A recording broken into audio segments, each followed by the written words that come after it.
जय हिंद दोस्तों, उज्जवल परिवार फिर हाजिर भी आप लोगों के बीच में अपनी क्लास लेकर के वो शुरू करते हैं आज की क्लास। लेते हैं पहले क्वेश्चन। भारत का रंग महोत्सव, कौन सा महोत्सव आपका? तो ये रंग महोत्सव चर्चा में है आपका भाई। रंग महोत्सव चर्चा में है, ठीक है। ओके, बात करेंगे इसके ऊपर, ये रंग महोत्सव कौन सा उत्सव है, ठीक है। चलिए ध्यान मेरी तरफ भाई। रंग महोत्सव की बात करते थे, ऐसे जो लोग जिन्होंने स्वतंत्रता संग्राम के अंदर बढ़ चढ़ करके हिस्सा लिया था, जिन्होंने अपने प्राणों की आहुति दी या सर्वोच्च बलिदान भी दिया, लेकिन इतिहास में उन्हें कहीं जगह नहीं मिली। मैं दूसरे शब्दों में अगर बात करूं तो ये वो गुमनाम वीर लोग जिन्होंने स्वतंत्रता संघर्ष के दौरान अपने प्राणों की आहुति दी या बहुत बड़े बड़े बलिदान दिए, उन लोगों की याद में आपका एक रंग महोत्सव मनाया जाता है। तो आपका रंग महोत्सव, आपका भारत का रंग महोत्सव 2022 मनाया जा रहा है, चर्चा में है, तो इसके ऊपर हम बात करेंगे, ठीक है भाई। लेते हैं पहली बात, भारत का रंग महोत्सव 2022 उद्देश्य क्या है? उद्देश्य की बात करें तो उद्देश्य अगर पूछे आप लोगों से तो क्या है? गुमनाम जो वीर लोग हैं, कौन से भाई आपके? वो गुमनाम लोग, वो गुमनाम जो लोग हैं या व्यक्ति जिन्होंने जिन्होंने किसमें भैया आपका स्वतंत्रता संघर्ष में, स्वतंत्रता जो संघर्ष है, इस संघर्ष में क्या क्या बढ़ चढ़ करके हिस्सा लिया, लेकिन उनको क्या है, लेकिन उनका कहीं पर यानी कि इतिहास में उनका नाम दर्ज नहीं है। इतिहास में उनका जो नाम नहीं है, उनकी याद में आपका ये भारत का रंग महोत्सव 2022 मनाया जा रहा है, ठीक है। चलिए अगली बात करते हैं, जो रंग महोत्सव आपका ये कब से कब तक? तो 16 जुलाई से और 14 अगस्त तक भाई आपका। 16 जुलाई से आपका 14 अगस्त तक ये महोत्सव रहेगा। 14 अगस्त तक ये महोत्सव मनाया जाएगा। महोत्सव भाई कब से कब तक आपका? तो 16 जुलाई से 14 अगस्त तक आपका ये चलने वाला है, ठीक है कौन सा आपका ये? तो अगर मैं संस्करण की बात करूं तो 22वां संस्करण है। 22वां संस्करण है, याद रखना भाई। अब बात आती है इसको मना कौन रहा है? तो इसको मनाने की अगर मैं बात करूं तो किसके द्वारा इसको मनाया जा रहा है, किसके द्वारा? तो ये है भाई आपका NSD, national school of drama के द्वारा ये मनाया जा रहा है। आपको पता है नेशनल स्कूल ऑफ ड्रामा की अगर मैं बात करूं, नेशनल स्कूल ऑफ ड्रामा के वीसी कौन है? अगर मैं विश्वविद्यालय की दर्जा दिया गया था तो वर्तमान में परेश रावल क्या है, इसके अध्यक्ष हैं। एनएसडी के अध्यक्ष की अगर मैं बात करूं तो कौन है? परेश रावल साहब क्या है, इसके अध्यक्ष हैं एनएसडी के, ठीक है भाई। चलिए एक बार फिर बात करते हैं, भारत का रंग महोत्सव चर्चा में है। 22वां संस्करण है, क्यों मनाया? उद्देश्य क्या है? गुमनाम व्यक्ति जिन्होंने स्वतंत्रता संघर्ष में क्या दी थी, अपने प्राणों की आहुति दी थी, इतिहास में उनका नाम दर्ज नहीं है, तो उनकी याद में आपका 16 जुलाई से लेकर के और 14 अगस्त के बीच में ये महोत्सव मनाया जा रहा है। शानदार क्वेश्चन आप लोगों का, ठीक है। चलिए अगला पॉइंट लिखते हैं यहाँ पर, ये क्या? राष्ट्रीय नाट्य विद्यालय, इसको क्या कह सकते हैं आप? नेशनल स्कूल ऑफ ड्रामा को हिंदी में लिखेंगे तो राष्ट्रीय नाट्य विद्यालय। अब बात आती है थोड़ी सी कि एनएसडीसी को लेकर के बात करूं। जो आपका एनएसडी है, एनएसडी की अगर हम बात करते हैं तो इसकी स्थापना को लेते हैं। स्थापना अगर मैं बात करूं, स्टार्टिंग में इसका क्या किया गया था? स्टार्टिंग में इसको एक संगठन के तौर पे इसकी स्थापना करी थी। चलिए नोट करते हैं कब किया गया था इसकी स्थापना की। अगर मैं बात करूं तो याद रखेंगे भैया आपका 1959 में नई दिल्ली में स्थित थिएटर प्रशिक्षण संस्थान 1900 कब भाई आपका? 1959 में आपका क्या किया गया था इसका? तो थिएटर प्रशिक्षण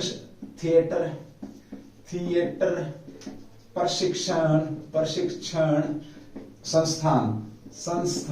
अब देखो संस्थान याद रखना भी यहाँ पे 1959 में जो एनएसडीसी है आपका, अगर मैं बात करूं तो 1959 में इस एनएसडीसी की स्थापना की अगर हम बात करते हैं तो थिएटर प्रशिक्षण संस्थान के तौर पर इसकी स्थापना करी थी। अब बात आती है कि इसकी स्थापना किसके द्वारा की गई थी? तो उस समय संस्कृति मंत्रालय, सांस्कृतिक जो मंत्रालय है, इस मंत्रालय ने क्या किया था? मंत्रालय द्वारा इसकी स्थापना की गई थी, ठीक है। कब? 1959 के अंदर। उसके बाद इसे स्कूल का दर्जा दिया गया। कब दिया गया है? फिर इसे स्कूल बनाया गया भाई आपका कब? 1975 में संगीत नाटक अकादमी, 1975 में संगीत नाटक अकादमी के तौर पर इसकी स्थापना की गई 1975 के अंदर में, ठीक है। ओके, 2005 में इसे विश्वविद्यालय का दर्जा दिया, किसका भी विश्वविद्यालय का दर्जा दिया गया, ये भी आप याद रखना। और वर्तमान में जो अध्यक्ष है इसके वो कौन, आपके परेश रावल साहब है। शानदार क्वेश्चन था, ये याद रखेंगे भाई आप लोग, ठीक है। कहां पर आपका ये नई दिल्ली के अंदर स्थित है। फिर एक बार बात करते हैं इसकी। तो जो गुमनाम व्यक्ति हैं जो स्वतंत्रता के दौरान जिन्होंने संघर्ष किया, संघर्ष में अपने प्राणों की आहुति दी है, वो उनकी याद में यहाँ पर आपका ये 22वां संस्करण यहाँ पे आपका किया जा रहा है। भारत का जो रंग महोत्सव 2022 मनाया जा रहा है। इसकी अगर बात करते हैं तो एनएसडीसी इसको मनाता है। एनएसडीसी के बाद स्कूल ऑफ नेशनल ड्रामा कह सकते हो, नेशनल स्कूल ऑफ ड्रामा कह सकते हो इसको। इसकी स्थापना तो थिएटर प्रशिक्षण संस्थान के तौर पर 1959 में हुई थी। साथ में बात करते सांस्कृतिक मंत्रालय ने उस समय की थी। फिर उसके बाद 1975 में संगीत नाटक अकादमी के तौर पर इसको स्थापित किया गया। 2005 में इसको विश्वविद्यालय का दर्जा दिया गया। जल्दी से स्क्रीनशॉट ले लेंगे, उसके बाद आगे बढ़ते हैं भाई, चलिए, ठीक है। शानदार क्वेश्चन था आपका। अगले क्वेश्चन की बात करते हैं, क्वेश्चन नंबर 2। ये भी आप लोगों से पूछा जाएगा।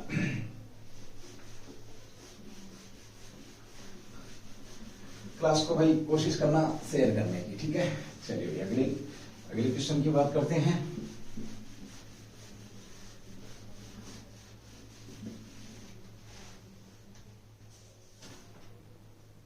अब जब इसकी बात आ रही है आपकी, तो एक क्वेश्चन और आपका बड़ा ही शानदार यहाँ पर चर्चा में है आपका। तो हैप्पीनेस उत्सव चर्चा में क्वेश्चन नंबर 2 आपका। क्वेश्चन नंबर 2, हैप्पीनेस उत्सव चर्चा में है। हैप्पीनेस उत्सव की बात करते हैं, ये चर्चा में, ये कहां पर मनाया गया है? तो देखिए, ये भी एक शानदार क्वेश्चन है। आपको पता, भागदौड़ भरी जिंदगी, तनावपूर्ण जिंदगी के अंदर जैसे स्टूडेंट जो विद्यार्थियों के लिए एक हैप्पीनेस सिलेबस लागू किया गया है सरकारी स्कूलों में। तो अगर हम बात करते हैं हैप्पीनेस उत्सव की, तो बात करते हैं सबसे पहले तो ये चौथा कह सकते हो, इसकी चौथी वर्षगांठ के ऊपर ये मनाया जा रहा है। इसके संबंध की बात करते हैं तो ये दिल्ली सरकार से इसका संबंध है। आपको पता है डिप्टी सीएम सीएम है, प्लस में आपके क्या है, शिक्षा मंत्री प्लस शिक्षा मंत्री कौन है? मनीष सिसोदिया दिल्ली के भी, इन्होंने इसको लेकर के बात कही है। इन्होंने लागू किया था स्कूल के अंदर में, स्कूल में, सरकारी स्कूलों में एक अलग से सिलेबस लागू किया गया। सरकारी जो स्कूल हैं, सरकारी स्कूलों के अंदर खुश रहने के लिए एक सिलेबस लागू किया है, ताकि इसका उद्देश्य क्या है, बच्चों और जो टीचर हैं उनके बीच में जो पेचअप है या कनेक्टिविटी है वो और बेहतर रह सके, बच्चे टीचरों से डरे ना। तो हैप्पीनेस उत्सव चर्चा में रहा है। तो नई दिल्ली कह सकते हो, नई दिल्ली के अंदर इसको लागू किया गया था हैप्पीनेस उत्सव की। अगर हम बात करते हैं तो ये बड़ा ही बेहतरीन क्वेश्चन है आपका। हैप्पीनेस उत्सव वाली बात को अगर हम करें तो, ठीक है, कौन सी वर्षगांठ है? चौथी वर्षगांठ है। ये कब तक मनाया जाएगा? तो आपका ये 29 जुलाई तक आपका ये मनाया जाएगा, 2022 तक, 29 जुलाई 2022 तक। आज कौन सा डे? आज बुधवार है, यानी कि 20 तारीख है, आज बुधवार है। तो बृहस्पतिवार से कह सकते हो, बृहस्पति शुक्रवार से आपका ये स्टार्ट है। कब तक चलेगा आपका ये? 29 जुलाई 2022 तक चलेगा। शिक्षा मंत्री मनीष सिसोदिया ने इसके ऊपर बात कही है। पाठ्यक्रम लगाया गया है ताकि स्टूडेंट आपके क्या रहे, खुश रहे, ठीक है। अगर यहीं पर हम बात करते हैं तो इसी दिल्ली सरकार ने मिशन आपका कुशल कर्मी भी इन्होंने चलाया था, ठीक है। और घर घर राशन पहुंचाने की योजना भी इन्हीं की थी। तो ये दिल्ली का थी। हैप्पीनेस उत्सव की बात करें तो दिल्ली से इसका संबंध है, सरकारी स्कूलों से संबंध है। टीचर और स्टूडेंट के बीच में बेहतरीन संबंध बनाने के लिए या अच्छे से शिक्षण प्रदान करने के लिए यहाँ पर आपका ये उत्सव मनाया जा रहा है। एक पाठ्यक्रम लागू किया था हैप्पीनेस करके। हैप्पीनेस क्या था? पाठ्यक्रम। सीधा ये भी पूछ लेगा कि हैप्पीनेस जो पाठ्यक्रम कहाँ पर लागू किया गया था? तो ये दिल्ली के सरकारी स्कूलों के अंदर लागू किया गया। ये भी आपके बीच में क्वेश्चन यहाँ पे बन जाएगा। जिस प्रकार से हमने उसकी बात करी थी, इसी प्रकार से इस क्वेश्चन को भी आप देख सकते हैं। मनीष सिसोदिया साहब कौन? आपके डिप्टी सीएम है, शिक्षा मंत्री भी यही है। दिल्ली के सीएम कौन? आपको पता, केजरीवाल साहब है। दिल्ली राजधानी कब बनी थी? आप लोगों को मालूम है, 1912 में 11 में घोषणा कर दी। 1912 में आपकी दिल्ली राजधानी बन गई थी। चलिए, आप क्वेश्चन नंबर 3 की बात करते हैं। आप जागृति शुभंकर लॉन्च हुआ। जागृति जो शुभंकर है, शुभंकर लॉन्च किया गया। इसका जो संबंध है, संबंध किससे रहा है? किस से रहा है? अच्छा क्वेश्चन है भैया आपका, जागृति शुभंकर। हम बात करते हैं जागृति शुभंकर की, तो पीछे एक टैगलाइन थी इसकी, जागो ग्राहक जागो। सीधी सी बात करो, इसकी टैगलाइन है जागो ग्राहक जागो, यानी कि अब जो ग्राहक है वो क्या सचेत हो, अगर तुम्हारे साथ कोई गड़बड़ होती है तो तुम उसको लेकर के क्या, तुम्हारे अंदर जागृति होनी चाहिए, तुम उसको लेकर के उसको कोर्ट में खड़े कर सकते हो उस बंदे को, ठीक है, और तुम अपना हक जो तुम्हें मिलना चाहिए वो मिल सकता है। तो अभी हाल ही में जागृति शुभंकर लॉन्च किया गया। अगर इसकी बात करें तो ये ध्यान रखेंगे आप लोग, ये है आपका भाई उद्देश्य की अगर हम बात करते हैं तो यह है उपभोक्ता अधिकारों के लिए जागरूक करने से इसका संबंध है। संबंध किससे है? उपभोक्ता जो अभी मैंने दूसरी भाषा में बोला है उपभोक्ता अधिकार की, यानी कि आप अपने अधिकारों के लिए कहीं भी जा सकते हैं। उपभोक्ता अधिकारों के लिए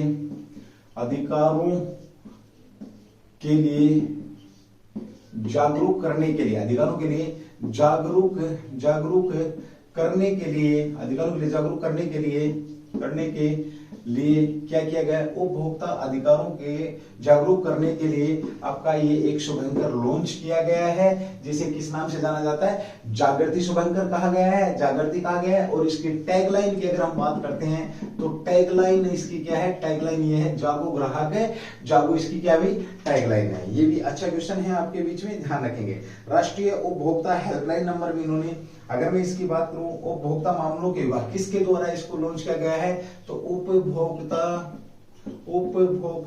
मामलों का जो विभाग है, उपभोक्ता मामलों के विभाग के द्वारा इसको लॉन्च किया गया है। इसको कह सकते हो आप DOCA विभाग के द्वारा इसको लॉन्च किया गया है। विभाग पूछे उपभोक्ता मामलों का विभाग, उद्देश्य पूछे उपभोक्ताओं के अधिकारों के प्रति जागरूक करना, ठीक है। टैगलाइन पूछे तो जागो ग्राहक जागो, शुभंकर आपके बीच में जागृति। हेल्पलाइन की बात करें तो इसका जो हेल्पलाइन नंबर है राष्ट्रीय उपभोक्ता हेल्पलाइन नंबर, राष्ट्रीय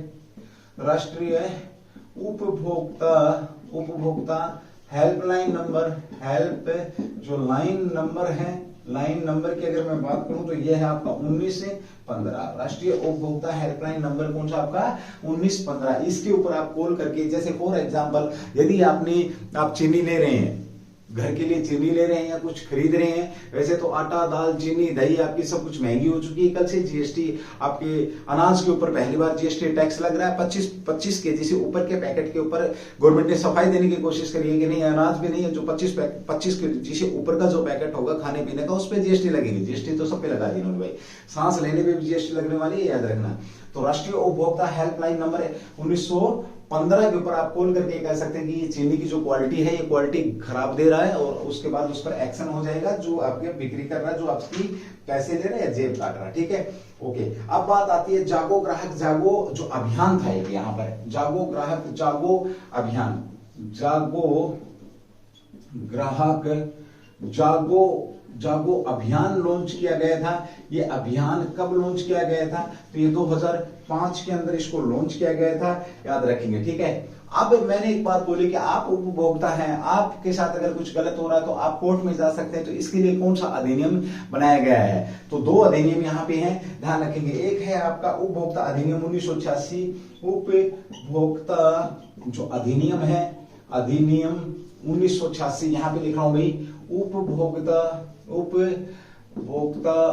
अधिनियम आपका कौन सा है? 1986। और ये आपका जब लागू कब हुआ था? तो 24 दिसंबर 1986 को ये आपका लागू हुआ था। यानी कि अब कोई शिकायत करेंगे सजा मिलेगी तो इस अधिनियम के तहत हम कर सकते हैं। उसके बाद इसके अंदर क्या हुआ? बदलाव किया गया, बदलाव हुआ, और अब वर्तमान में इसको कौन सा 8 जुलाई 2019 को उपभोक्ता अधिनियम का बिल रखा गया। कहां पर? आपका लोकसभा के अंदर। और ये पारित कब हुआ भाई आपका? तो 20 जुलाई 2020 को ये आपका पारित हुआ, ये भी आपका शानदार क्वेश्चन यहाँ पे बनता है। तो उपभोक्ता अधिनियम पूछे आपका तो 1986, वर्तमान में 1986 को किसने रिप्लेस कर रखा है? तो 8 जुलाई 2019 को लोकसभा के अंदर जो रखा गया था उपभोक्ता अधिनियम जो बिल था वो लोकसभा में 20 जुलाई 2020 को पारित हुआ। तो अब रिप्लेस ये है, यानी कि इस कानून के तहत हम किसी भी बंदे को जो आपके साथ गलत कर रहा है उसको कटघरे में खड़ा कर सकते हैं। ये क्वेश्चन था आपका, ये भी अच्छा क्वेश्चन यहाँ पे आपका बन जाएगा। चलिए अगले क्वेश्चन की बात करेंगे, क्वेश्चन नंबर 4 है आपका। क्लास को है थोड़ा सा से है, थोड़ा सा ज्यादा नहीं, मुझे नहीं चाहिए 1000 2000 5000, मुझे बस कम से कम जो अपने स्टूडेंट हैं वो तो देख लें, बस जिनके लिए मैं मेहनत कर रहा हूँ, जो मेरे से जुड़े हैं वहीं तक चाहता हूं कि आप वहीं तक कम से कम क्लास को शेयर करेंगे, ठीक है। चलिए अगले क्वेश्चन की बात करते हैं, क्वेश्चन नंबर 4 जो आपसे पूछा जाएगा। क्वेश्चन नंबर 4, तमिलनाडु दिवस कब मनाया गया है? तमिलनाडु दिवस कब मनाया गया है? चलिए बड़ा ही शानदार क्वेश्चन है। तमिलनाडु की अगर मैं बात करूं तो पहले इसे किस नाम से जानते थे भाई? मद्रास प्रेसिडेंसी के नाम से इसको जानते थे। किस नाम से जानते थे? मद्रास प्रेसिडेंसी के नाम से इसको जानते थे।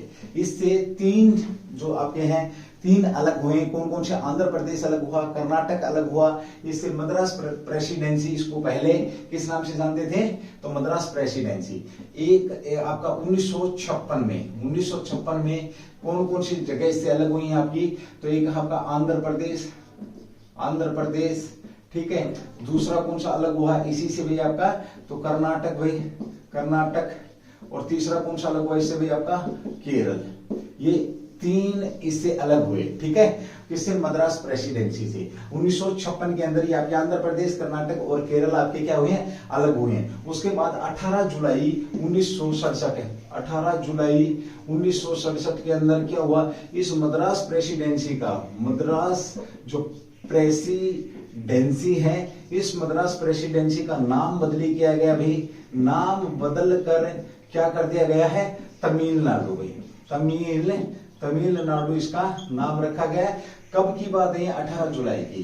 तो आंसर क्या होगा इसका? तमिलनाडु दिवस आपका कब मनाया जाता है? तो 18 जुलाई को तमिलनाडु दिवस आपका मनाया जाता है। ये भी आपका शानदार क्वेश्चन यहाँ पे बनता है, ठीक है। तो तमिलनाडु दिवस आपका कब मनाया गया है? तो 18 जुलाई को मनाया गया है। मतलब 1 नवंबर 1956 की बात कर रहा हूं मैं, तो 1 नवंबर 1956 में आपके कर्नाटक, केरल, आंध्र प्रदेश अलग हुए हैं, ठीक है भाई।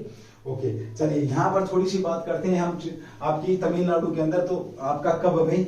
भीमराव अंबेडकर, B.R. अम्बेडकर की जयंती पर तमिलनाडु के अंदर, तमिल जो नाडु है, तमिलनाडु के शहर चेन्नई के अंदर क्या किया गया है? भीमराव अंबेडकर की मूर्ति का अनावरण की बात करी गई है, या उद्घाटन किया गया कि बाबा साहेब की क्या लगेगी? यहाँ पर मूर्ति लगेगी। चलिए दूसरी बात करते हैं, यहाँ पर आपकी जो आईआईटी मद्रास चर्चा में थी। तो मुझे क्वेश्चन का आंसर देंगे कि आईआईटी मद्रास चर्चा में क्यों थी। याद रखना सेफ्टी टैंक को साफ करने के लिए किसका इजाद किया गया था? ये भी शानदार क्वेश्चन आपका बन जाएगा।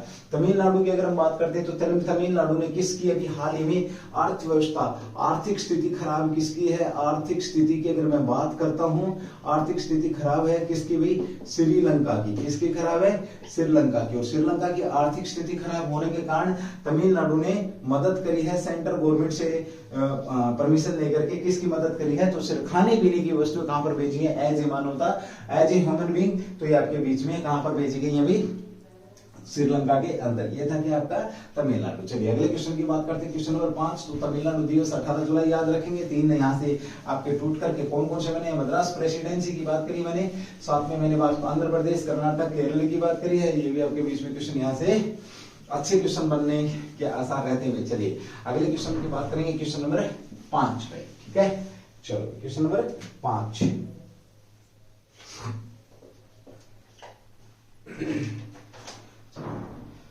अगला क्वेश्चन है राष्ट्रमंडल खेल आपके चर्चा में है, आपके राष्ट्रमंडल खेल चर्चा में है। आपके CWG चर्चा में है। कॉमनवेल्थ गेम चर्चा में है। तो 2022 आपके चर्चा में है। ये चर्चा में क्यों है। सबसे पहले बात करते हैं इसकी कॉमनवेल्थ गेम की भी। कॉमनवेल्थ गेम आपके चर्चा में है, किस लिए चर्चा में है ये आपको मालूम होना चाहिए, ठीक है। अगर हम कॉमनवेल्थ गेम की बात करते हैं तो कॉमनवेल्थ गेम अब 2022 कहां पर हो रहे हैं आपके, ये जल्दी से मुझे कमेंट्स करके बताएंगे। अब मैं बता देता हूं आपको कि 20 जुलाई को, यानी कि आज 20 जुलाई 2022 को यहाँ पर जो कॉमनवेल्थ गेम यानी कि राष्ट्रमंडल खेलों में, राष्ट्रमंडल जो खेल हैं आपके, राष्ट्रमंडल खेलों में जो खिलाड़ी भाग ले रहे हैं, खिलाड़ी जो भाग ले रहे हैं उनको संबोधित करेंगे, खिलाड़ी भाग ले उनको संबोधित करेंगे कौन, पीएम मोदी साहब वर्चुअल मोड में। कौन से में, वर्चुअल मोड के अंदर, वर्चुअल मोड में क्या करेंगे, पीएम मोदी साहब जितने भी खिलाड़ी भाग ले रहे हैं इनको क्या करेंगे भाई, संबोधन करेंगे। जो आपके कॉमनवेल्थ जो गेम है, राष्ट्रमंडल गेम 2022 जो है आपके, उनके लिए यहाँ पर संबोधन करेंगे भाई, ठीक है। कौन करेंगे, प्रधानमंत्री मोदी साहब करेंगे। अब बात आती है गेम का जो आयोजन है कब से कब तक हो रहा है, तो आपका 28 जुलाई से स्टार्ट हो रहे हैं। 28 जुलाई से आपके 8 अगस्त तक, 8 अगस्त 2022 तक आपके ये गेम हो रहे हैं। ये भी यहाँ पर शानदार क्वेश्चन आपका बन जाता है। अब बात आती है कि खिलाड़ी राष्ट्रमंडल CWG में कितने खिलाड़ी भाग ले रहे हैं भारत की तरफ से, तो कितने खिलाड़ी, बड़ा ही अच्छा क्वेश्चन आपकी। तो 215 एथलीट हैं, 215 एथलीट हैं जो आपकी कितनी प्रतियोगिता में, 19 खेलों में 141 स्पर्धाओं में भाग लेंगे। 215 एथलीट, 100 आपके 19 खेल हैं और प्रतिस्पर्धाओं की बात करें तो कितनी, 141 प्रतिस्पर्धाओं में भाग लेंगे या भारत का प्रतिनिधित्व करेंगे। एक क्वेश्चन छोड़ा है, बहुत बार बताया हुआ आपको इसका आंसर, कि जल्दी से मुझे बताएंगे कि CWG कॉमनवेल्थ गेम 2022 कहां पर हो रहे हैं, ठीक है। चलिए अगले क्वेश्चन की बात करते हैं। यहाँ पे अब चर्चा में क्यों था कि आज 20 तारीख को, आज प्रधानमंत्री मोदी साहब जो हमारे 215 एथलीट यहाँ पर खेलने के लिए जा रहे हैं कॉमनवेल्थ गेमों में, तो वहां पर आपके कहां पर हो रहे हैं, जहां नहीं बताऊंगा भाई, ठीक है। पीएम मोदी वर्चुअल मोड में इनको क्या करेंगे, संबोधित करेंगे, मोटिवेशन देंगे इनको। अब बात आती है कॉमनवेल्थ गेम वही लोग हिस्सा लेते हैं कि कॉमनवेल्थ गेम यानी कि जिस देश के ऊपर अंग्रेजों का राज था, ये कहेंगे वो कॉमन राष्ट्रमंडल जो खेल कह सकते हो आप, तो उनके अंदर वही लोग हिस्सा ले रहे हैं, ये भी आप लोग ध्यान रखेंगे। तो कॉमनवेल्थ गेम आपका पूछा जाएगा आप लोगों से। चलिए अगला क्वेश्चन की बात करते हैं, क्वेश्चन नंबर 7 में जो आपसे पूछा जा सकता है, ये था 28 जुलाई से लेकर के 8 अगस्त तक आपके गेम हो रहे हैं। 19 खेलों में 141 प्रतिस्पर्धाएं, 215 जो खिलाड़ी हैं, एथलीट हैं, वो इसके अंदर भाग ले रहे हैं। ये भी आपका यहाँ पर चर्चा का विषय रहेगा, ठीक है। चलिए अगला क्वेश्चन में आपका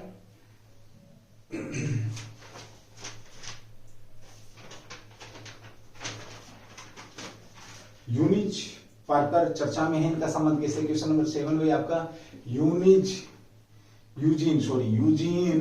पार्कर आपके चर्चा में है। कौन चर्चा में, यूजीन पार्कर आपके चर्चा में है। इनका संबंध किससे रहा है,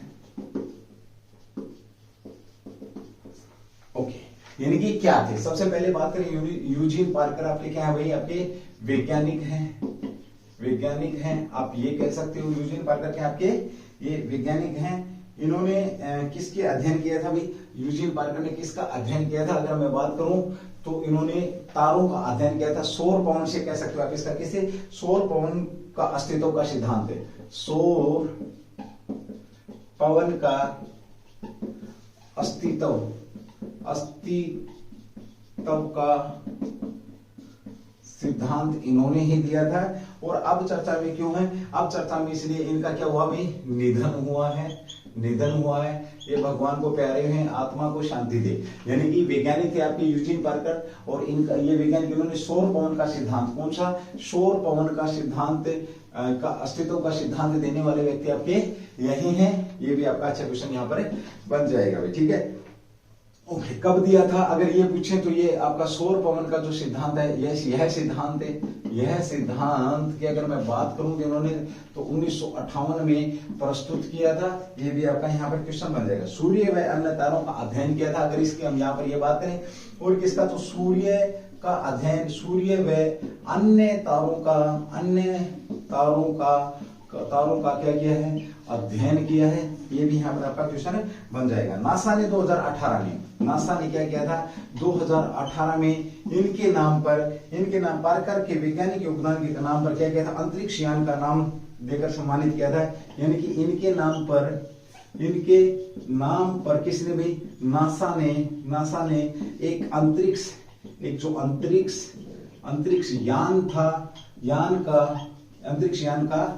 यान का नाम रखा भाई, नाम रखा किसके अंदर, इनके नाम पर या सम्मान के तौर पर, आप जैसा भी समझे, ठीक है। किसके द्वारा, नासा कहाँ की स्पेस एजेंसी है, तो आपको पता है यूएसए की। तो उसने इनको सम्मान देने के लिए 2018 को इस यान का क्या नाम रख दिया है, ठीक है, ओके।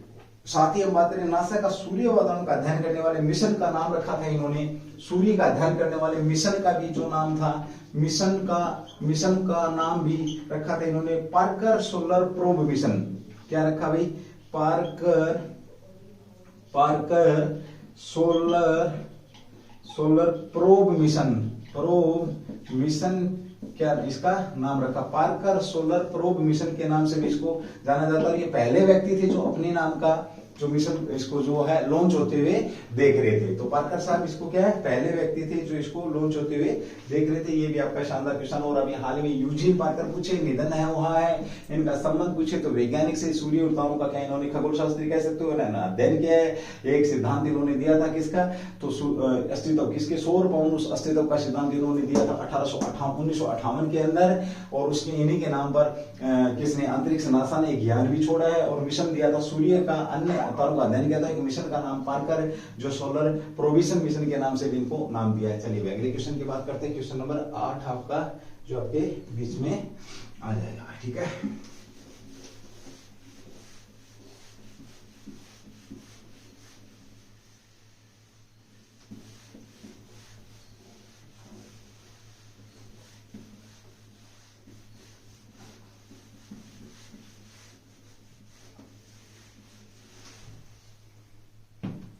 बालमणि अम्मा चर्चा में, क्वेश्चन नंबर 8 आपका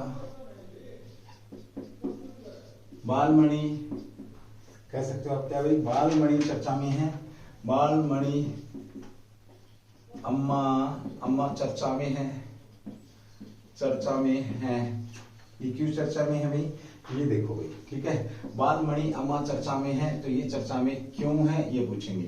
चर्चा में इसलिए भाई सबसे पहले बता दूं आपको, ये मलयालम की लेखिका हैं, कह सकते हो कवयित्री कह सकते हो, मलयालम लैंग्वेज से इनका संबंध है। और अभी हाल ही में गूगल ने 113वीं जयंती इनकी मनाई है। 113वीं जयंती के उपलक्ष्य पर क्या किया है, सम्मान के तौर पर डूडल यहाँ पर क्या किया इन्होंने, डूडल बनाया है, ठीक है। तो 113वीं जयंती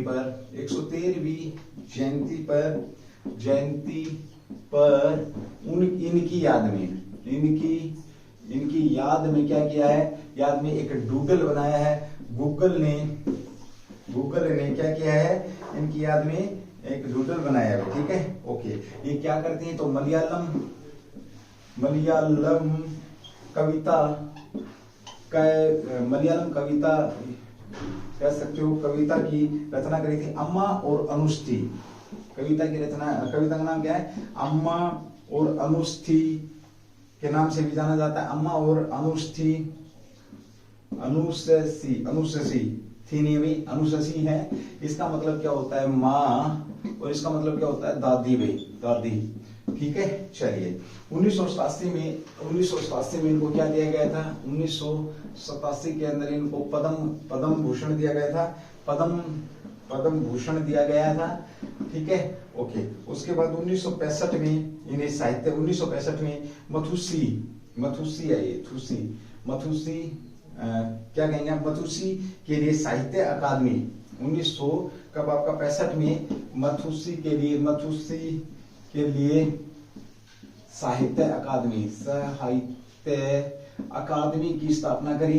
ये भी आपके बीच में ध्यान रखेंगे। और 1965 में, ठीक है, 1987 में क्या हुआ इनका पद्म भूषण 1965 में अथुसी के लिए इन्हें साहित्य अकादमी की स्थापना करी। अम्मा या अथुसी दादी के नाम से इनको जाना जाता है। मलयालम की कविता लिखने वाली। गूगल ने अभी हाल ही में बालमणि अम्मा को लेकर के 113वीं जयंती पर क्या किया है, तो इनकी याद में डूडल लॉन्च किया है। ये भी आपके बीच में क्वेश्चन बन जाएगा, ठीक है। अच्छा क्वेश्चन है।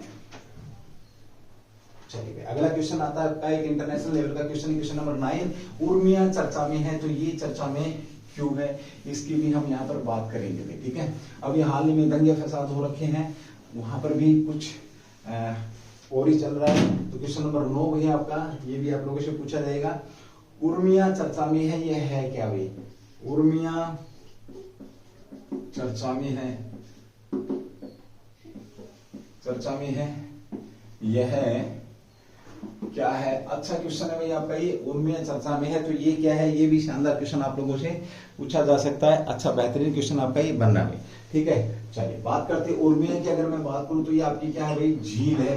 क्या आपकी ये झील है? और हुआ क्या है, ये सूख गई है भाई, सूख गई है, ठीक है। क्या आपकी ये झील है, ये सूख गई है। और कहाँ की झील, कहाँ की है? आपकी ईरान की है। और आपको पता है कल ईरान की यात्रा पर आपके तो कौन, व्लादिमीर पुतिन साहब अब ईरान की यात्रा पे हैं। बता देता हूँ बहुत बड़ा कुछ होने वाला है इंटरनेशनल लेवल पर, तुर्की को लेकर के, ईरान को लेकर के, फिलीपींस को लेकर के बहुत सारा कुछ चल रहा है। ईरान चर्चा में भी था पहले भी, क्योंकि यहाँ पर भारत के लिए उसने ट्रेन भेजी थी, इसलिए वो अपने व्यापारिक संबंध भी इसके साथ स्थापित कर रहा। कौन? रशिया। और ये जवाब इनडायरेक्ट तौर पर किसको दिया जा रहा है? तो यूएसए को जवाब दिया जा रहा है, ये भी ध्यान रखेंगे। तो ईरान की है। और इसके तट पर लगने वाले कितने 6 लाख मिलियन लोग हैं। किस शहर में है ये कह सकते हैं? तो उर्मिया के तारजीब और उर्मिया शहर में स्थित है। ये ईरान के किस शहर के? अगर ईरान के शहर की बात करें तो ये आपके तरबीज और उर्मिया, और आपके उर्मिया शहर के मध्य है, शहर के बीच में है, बीच में है। और इसके तटों पर कितने लोग रहते हैं? तटों पर 6 मिलियन जो लोग हैं आपके, 6 मिलियन लोग यहाँ पर रहते हैं, ये भी याद रखना। 1995 सूखे के कारण और बांध बनाने के कारण और कृषि के लिए पानी लेने के कारण क्या है इसका? ये सूख गई है, सूखने के कगार पर है और इसका विरोध चल रहा है। ये थी आपकी उर्मिया। ये भी आपका अच्छा क्वेश्चन यहाँ पे पूछा जाएगा भाई, ठीक है। एक आपका अभी तेलंगाना चर्चा में है आपका। अभी हाल ही में तेलंगाना में, अगला क्वेश्चन है क्वेश्चन नंबर 10। हाल ही में तेलंगाना में एक उत्सव मनाया जा रहा है, उस उत्सव का नाम क्या है भाई, ठीक है। तेलंगाना में एक उत्सव मनाया जा रहा है, उस उत्सव का नाम क्या है? ये भी शानदार क्वेश्चन है। क्वेश्चन नंबर आज का 10 भाई। तेलंगाना में कौन सा उत्सव मनाया गया जो चर्चा में है हाल ही में भाई, ठीक है। अभी मनाया गया है, ध्यान रखेंगे इस बात का भी आप लोग, तेलंगाना का लेकर के भी, ठीक है। चलिए बात करते हैं। इस उत्सव का नाम है बेनालू या बोनालू उत्सव मनाया गया है। ये कहां पर मनाया जाता है? अगर ये पूछ ले तो तेलंगाना के अंदर मनाया जाता है। खासतौर पे आमतौर पे अगर मैं बात करूं तो महिलाएं इस उत्सव को मनाती हैं, जल्दी उठती है, मिट्टी के बर्तन पर धागे बांधती है और पूजा पाठ करती है, ठीक है। तो बोनालू उत्सव की बात करूं तो किसके लिए प्रसिद्ध भैया? आपके कहां पर मनाया? सिकंदराबाद में। कहां पर भैया आपका? सिकंदराबाद। देवी महाकाली की पूजा होती है इसमें। किसकी पूजा होती है? देवी महाकाली की पूजा की जाती है, काली की पूजा की जाती है, ये भी याद रखेंगे, ठीक है। देवता पूछे तो। और किसके लिए भैया त्योहार? यह त्योहार महिलाओं के लिए। किसके लिए भाई? महिलाओं के लिए आपका क्या है? खास है, स्थान रखता है। इस दिन जल्दी उठकर मिट्टी के बर्तन पर क्या करती है? मिट्टी के बर्तन या पीतल के बर्तन में बोनम तैयार करती हैं, पुष्प व कुमकुम लगाती हैं, ये भी आप लोगों को पता है। और कब से इसका शुरुआत कब की गई थी? तो 1815 से इसे मनाया जा रहा है। 1815 से ये त्योहार मनाया जा रहा है। अब फिर चर्चा में क्यों है? छोटा सा त्योहार है, तो छोटा सा त्योहार नहीं है भाई, ये तेलंगाना का क्या है भैया आपका? 2014 के बाद तेलंगाना से राज्य त्योहार घोषित किया है। ये क्या आपका? तेलंगाना मोस्ट इंपोर्टेंट है आपका राज्य त्योहार घोषित कर दिया है। कब गई? जब ये आपका घोषित किया कब? जब तेलंगाना 2014 में बना, यानी कि सबसे नया स्टेट पूछे तो आपका तेलंगाना ही है। मैं यूटी पूछे तो J&K है, आपका लद्दाख है। यूटी अगर की बात करते हैं तो 2 यूटी आपके J&K और लद्दाख के आपके 2 नए यूटी भी हैं, ठीक है भाई। इनके बाद कोई यूटी नहीं बने। आप तो 1815 में आपका ये बोनालू त्योहार सिकंदराबाद में मनाया जा रहा है, ठीक है, राज्य के त्योहार है। 2014 के बाद इसमें क्या काली देवी की पूजा होती है। महिलाएं आमतौर पे जल्दी उठ करके मिट्टी के बर्तन या पीतल के बर्तन पर जो कहते हैं नाड़ वगैरह कुमकुम लगा करके पुष्प अर्पित करके ये काली देवी की पूजा करती है, महाकाली देवी की पूजा करती है। चलिए, थैंक यू। जय हिंद, जय भारत। नो दिवस भाई, क्लास को शेयर कर दिया करो। आज की क्लास इतनी रहने वाली उज्जवल परिवार की तरफ से। फिर मिलेंगे नए अंदाज में। जय हिंद, जय भारत।